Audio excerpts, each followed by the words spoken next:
Ashamaa akkam jirtu hordoftoonni Qiddoo Yuutuub marti keessan siniin jechuun jaaladha.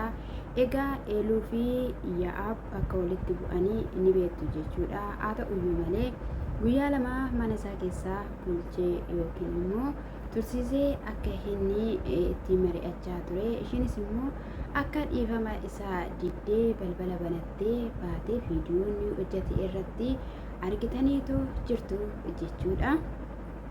Isa kana irrattis baay'ee keessanilleedha akka intaanitti warra fudhatan jirtu haasa'uudhuma walii galuudhumaaf malee wanti nani ishee irratti taasisee tokkollee hin jiru yoo jedhu dubbateetu jira jechuudha.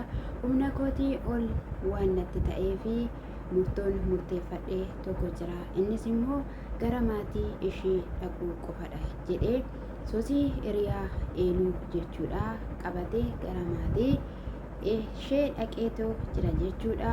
Aadaan keenyas immoo inni eeyyamu garuu haa ta'uyyuu malee dhaquun qaba jedhee hoolaa bitatee harka koo duwwaa qe'ee amaachii hin dhaqu jedhee hoolaa qabatee gaafa inni gara mana isaanii dhaqu isaanii immoo balbala fuuldura taa'aniitu jiru jechuudha. Beektu gaabbaa Eeluu qama miidhamaadha isaanii. Haa ta'uyyuu malee innaanii maaltu ta'ee yaaboo jedhanii jechuudha. Wanti tokkoyyuu hin taane si waliidhaanii haasa'uudha kan nuti barbaannu jedheen jechuudha. Jaarsaa miila isaanii dhungatee haadhallee gadi jedhee jechuudha. Akkamittiin akkas ta'uu danda'a biyya sanaa yookiin immoo achi namni hin jiru jennaanii homaayyuudha naaf hin galle yaanni ishee na hubachuu hin dandeenye.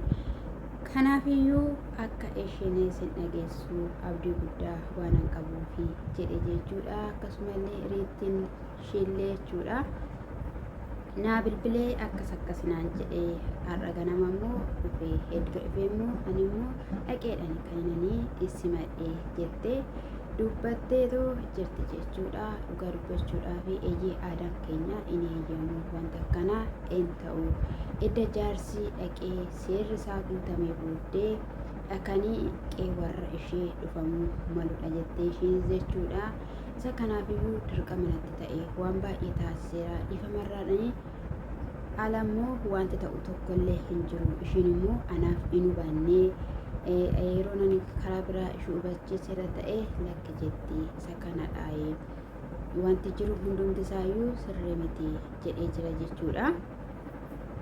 Egaa jalqabuma irratti jechuudha ilmi namaa tokko hiriyaa kaleessa wajjin dabarsee kan qabu waan hundumayyuu itti himee ani sin fedhu aniifati gargar baaneera erga jedhee hidda qadaadee booddee gara ishii barbaade sanaa dhufuu qaba jechuudha. Shamarres ta'e dhiiras ta'e jechuudha. Garuu isa sana osoo hin xumuriin achitti isa sana dhiisee osoo waan tokko hin jedhin ishii kana bira dhufeera taanaanii amma Eeluun uma waan balleessiteellee qabdee hin yaadu jechuudha.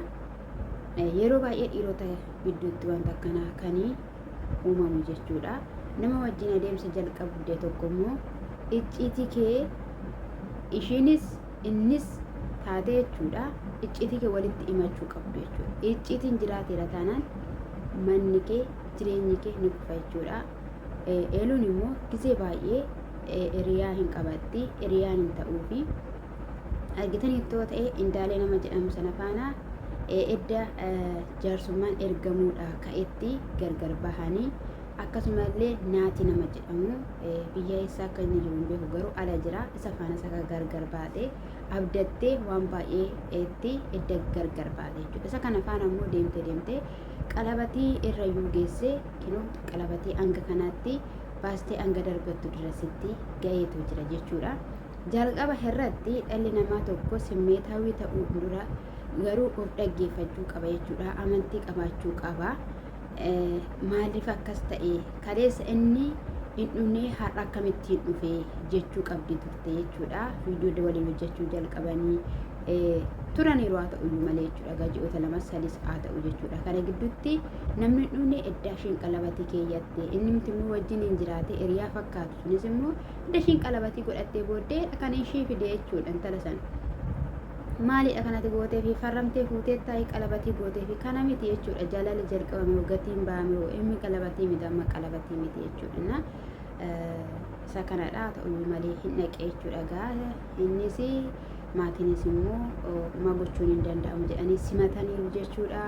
Akkasuma eeluun gizee sadaffaadha kan isheen miidhamuudhaaf jettu mucaan kun immoo miidhamus hin qabdu jedhanii jiru jechuudha. Haati nama tokko isheen in amantii laphee amanamummaa qabdi achi booda immoo gaafa garaa kutatteeti ta'e kirrirri gooti jedhanii yoo danda'ama ta'e bilbiladhaan haasofsiifnee amansiifna jennaani bilbiladhaanii wanti amansiifamu tokkollee hin jiru dhufuu qabdi asii jedhan jechuudha. Harmeen ishiitidha. Egaa nagaan akka bu'u walitti akka deebi'an jechuudha. Indaaleen sunis ani eeluu malee jiraachuu hin danda'u jechaa jira. Naatiin sunis ani eeluu malee jiraachuu hin danda'u jechaa jira jechuudha. Amma sadan isaaniiyyuu yaa'abis kanuma argee xiiqiitti qabachaa jira fakkaata.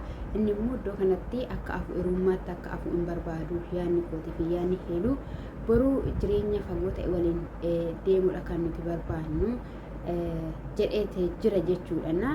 Innis egaa gatii baasee hanga maatiitti deemeera. Hanga maatiitti immoo isa deemame immoo eeluunis hin diddi jennee waan hin taanu jechuudha. Garuu wanta safuudhaan halaate jechuudha wanti ta'aa jiru jechuudha. Yeroo tokko beektu namni qajeelaan tokko yoo waan tokko godhe kishirapheen tokkos akkas yeroo gootu ni jira jechuudha. Kan hin jaalanne kan nuti gatii baasisuudhaaf amma boruu namni biraas yoo dubartiin tokko diddeetti ta'e garuu ishiidhaaf hin ta'u akkuma kanaa gootote kan dhaquus jiraachuu danda'a. Dhugaan siniin jedhe fakkeenya walirraa fudhate jechuudha. Qajeelaa duwwaatu fakkeenya walirraa fudhatan si'inaa. Amaanis qajeelaa irraa fakkeenya ni fudhata jechuudha. Maaliif balleessuu waan ta'eef jechuudha. Haa ta'u malee gaa'ee inni las jedhee dubbata sinnaa dubbatu. Hawaasni beekaa akkasumallee namoota illee galateeffachaa jira. Yeroo muraasa keessatti haalli isin ittiin simattan baay'ee gaariidha. Naaf galatooma. Ani feeluun illee yoo walitti illee deebi'uu baanne sinatoon hin galateeffatiin cal jedhe sin bira darbuu hin danda'u jedhee jira jechuudha. Egaa isa kanadha waaqayyo walitti isaan haa deebisu dhugaa dubbachuudhaa fi eeluunis baay'ee nama jireenya dheebottuudha. Baay'ee nama bakka gaa'ela dheebottuudha. Nama mul'ata guddaa qabudha. Ani eeluu baay'een jaaladha. Eeluu waggaa 3 fi 5 fakkaata ergaan ishii baree inni kunis guyyaa tokko ani daa'ima yoona sana qacacci kan jettedha.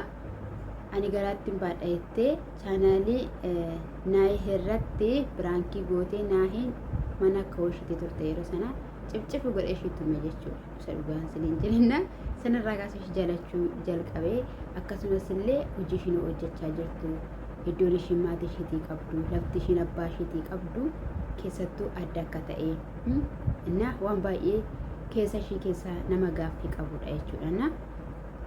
Bakka milkooftee maatii ishii illee milkeessuu abbaan kootu naa fayyee jecha biyyaa baatee illee jechuudha. Alallee deemtee bakka waan argatte tokkoon abbaa ishii yaalchiftee fayyifachuudhaaf illee nama shoora taphachaa ture jechuudha. Namni akkattiin immoo shoora taphachaa ture kun immoo yeroo miidhamu immoo ni ulfaata. Namni tokko immoo gaa'ela irratti miidhamu jechuun dhugaa baay'ee ulfaata jechuudha. Maaliif wanta taara galfattee kan kooti jettee itti boqottee itti qabbanooftu lafa kana irratti gaa'ela malee tokkollee waan hin jirreef jechuudha. Isa kana siniin jechuun jaaladha. Yeroo immoo namni sadaffaan gaa'ela keessan keessa galu baay'ee ulfaata jechuudha.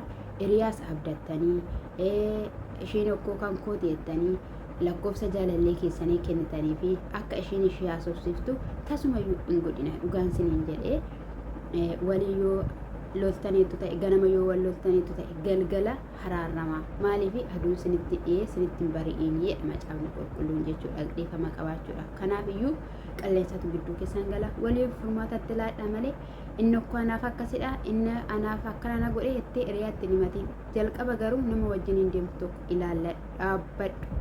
Dhugaan siniin jedha simmeetaawwiidhaan hin adeemina. Dhugaa hin adeemina siniin jechuun jaaladha.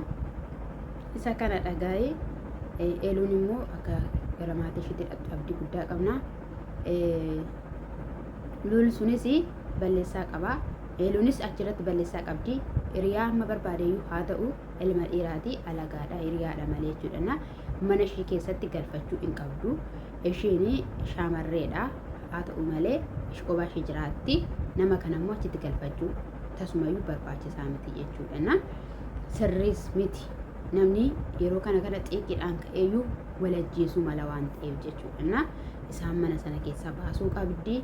Innis immoo yoo dhugumaan intala kanaaf simmeetaawii qabaateera ta'e dura jalqaba otoo ishiin kana keessa hin galin itti machuu qaba ture jechuudha malee hanga kanaatti deemuu hin qabu ture. Eeluttis immoo osoo hin taane akkuma yaab jedheeyyuu dursee yaabiidhaanii maaliif akkas goote maaliif shamarree kana miita jedhee isaanii haasofsiisuu qaba jechuudha. Jalqaba irratti jechuudha